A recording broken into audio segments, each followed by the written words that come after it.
Okay, by popular demand, Toolman training tips. This, of course, the trainer you see now is Philip, who was one tough son of a gun, and recently he's been my training partner and I his, and I've made some incredible gains training with him. So the first Toolman tip is if you're over 6'2" and I'm 6'4", and I know some of my friends out there on YouTube are 6'6", and you guys have got it the hardest. Do not, I repeat, do not seek a training partner who is tall. Do not seek a training partner who is the same height as you, or a similar height, or even taller. Find one of those short powerhouses like Philip here, and that's the guy you need to train with. So that's my first Toolman tip, Toolman training tip. Find yourself a short powerhouse training partner, because God is my witness, they're the only people who will be able to train with you. The majority of tall people are just not good trainers. They're not good bodybuilders, and that's a fact. The majority of tall men in bodybuilding just don't seem to be able to put mass on their frame, and I don't know what it is, but I'm glad I'm not one of them. And so I'm going to come now to the second training tip, and it's why I've put this footage here, the Toolman training tip. And it is, if you watch the way Philip does his preacher bench dumbbell curls and the way I do them, there's a distinct difference. And hopefully you should see it now. If not, I'll tell you anyway. Nope, more narcissistic footage of myself. What you need to realize is when you are tall, you cannot get away with partial reps. You have to always use a full range of motion in almost all your movements, and full extension. So I'd like you to compare the way I do a preacher bench dumbbell curl to the way Philip does them. And he does kind of almost partial reps, and you'll see it here when he does a preacher bench barbell curl, which we're doing here for our biceps. And now watch the way he does this. That's 65 kilos. No, 68 kilos he's doing there. You see the way he does it? He's not cheating. That's the way his shorter arms benefit from curling. And you can see that by the biceps peak he has, which is no joke. It's one of his strongest attributes. And but as a tall guy, if you try and do them, for instance, the way Philip's doing them, you're just not going to get the results, and you'll probably end up like all the other tall guys, over 6'4", 6'6", even 6'2", who just can't get the development. Especially biceps peak. Do you know how rare biceps peak is on a guy over 6'2", coming up 6'4", especially? Now watch the way I do them. Absolute full range of motion, as much as I possibly can without snapping my elbow off.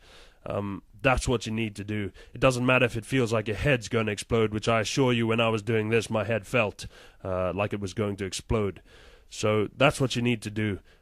So the second Toolman training tip is a full range of motion and full extension all the time. Scream through the weight, whatever. That's what you need to do.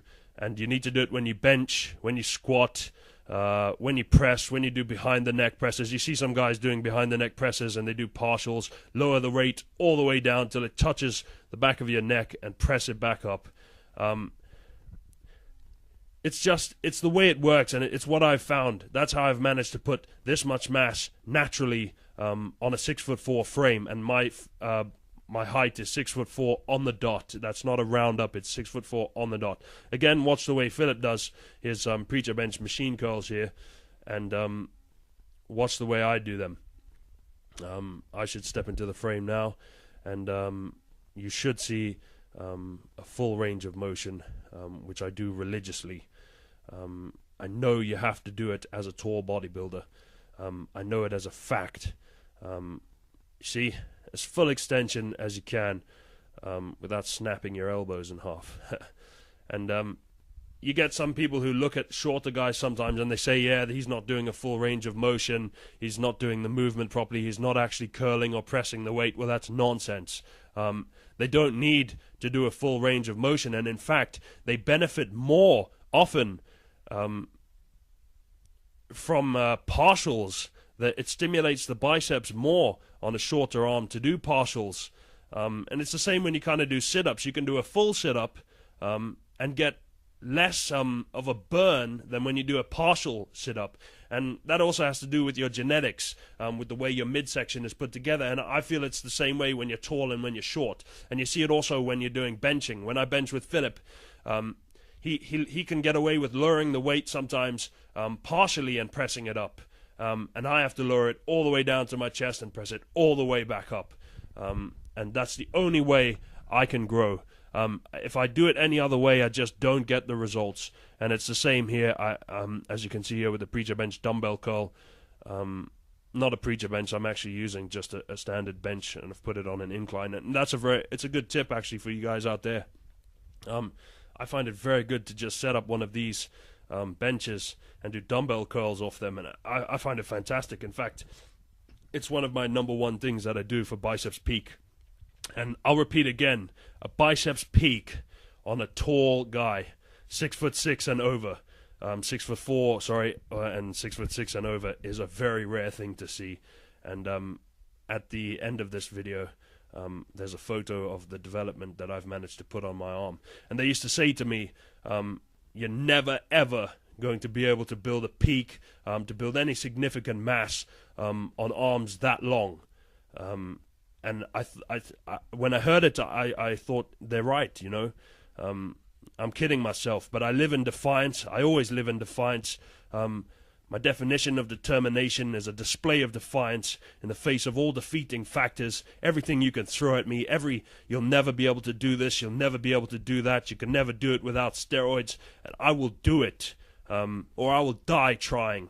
And you can throw all the nevers, they can throw all the nevers at me that they want. I'm going to keep doing my thing, and I'm going to do it harder and harder and harder.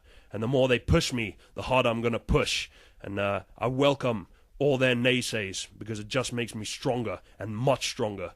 And as I was continuing on from what I was saying before, I've built a biceps peak, not only on an arm that long, and not only naturally, but on an arm that didn't appear, even after years of training, to have any inclination towards a biceps peak. And I trained it very carefully. Other exercises than you see here, because these in fact are not per se all of them my exercises, but Philip's exercises, because when you train with a training partner, you do their exercises. But fortunately Philip's a reasonable guy, and we say, okay, you call the next exercise, I'll call the next one afterwards, and that's what we do. So we mix each other's exercises up, and that's a good way to go about training with a training partner. And I can throw a quick training partner tip out here to tall guys who are then going to have a shorter training partner, and it's be careful whenever you have a training partner, a new training partner. Remember that you're at risk of injury, no matter if they train harder than you or not. It's kind of the change in rhythm. Whenever you have a training partner, you are at risk of injury, so train carefully to begin with until you adapt to the rhythm of training with another training a training partner, basically. I'm used to training alone, so whenever I train with someone else, in the past anyway, I always got injuries, because the pace changes, the rhythm changes, the exercises often change, the weights change, you often push each other to train harder, and me and Philip certainly do that. And you've got to be cautious. Unfortunately, I haven't got any injuries training with Philip recently, because I've kept that in mind from the beginning. And I've made fantastic gains training with Philip, and it's reinforced my conviction that when you're a tall bodybuilder, you need a short training partner, one of those short powerhouses. So that's an important tip. I've trained with guys a similar height to me, usually slightly shorter, but like 6'2" or something, and it's just set me back because I've been trying to help them along, you know, and having to go lighter or train easier, basically, and I don't need that. I need to train harder. I need a training partner who pushes me to train harder, because that's a difficult thing to do. And there it is. There's the biceps peak that I've developed on an arm that long, on a frame this tall, and naturally. and I'm happy with it, and I'm not going to be modest about it either. I don't need some other little moron out on YouTube to tell me that I haven't got that much of an arm or some nonsense like that. I'm happy with my development, and those are my tips for the tall man out there. You've got it the hardest. You guys out there, my friends out there on YouTube, 6'6", you guys have got it the hardest, so I hope this helps, and good luck with your training.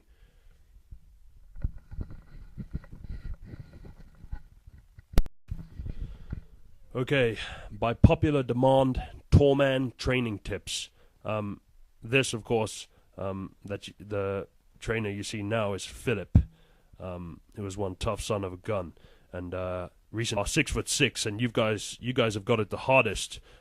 Do not, I repeat, do not seek a training partner who is tall. Do not seek a training partner who is the same height as you, or a similar height, or even he's been my training partner and I his, and I've made some incredible gains training with him. So the first tall man tip is, if you're over 6'2" and I'm 6'4", and I know some of my friends out there on YouTube are taller, find one of those short powerhouses like Philip here, and that's the guy you need to train with. So that's my first tall man tip, tall man training tip. Find yourself a short powerhouse training partner, because God is my witness, they're the only people who will be able to train with you. The majority of tall people are just not good trainers. They're not good bodybuilders, and that's a fact.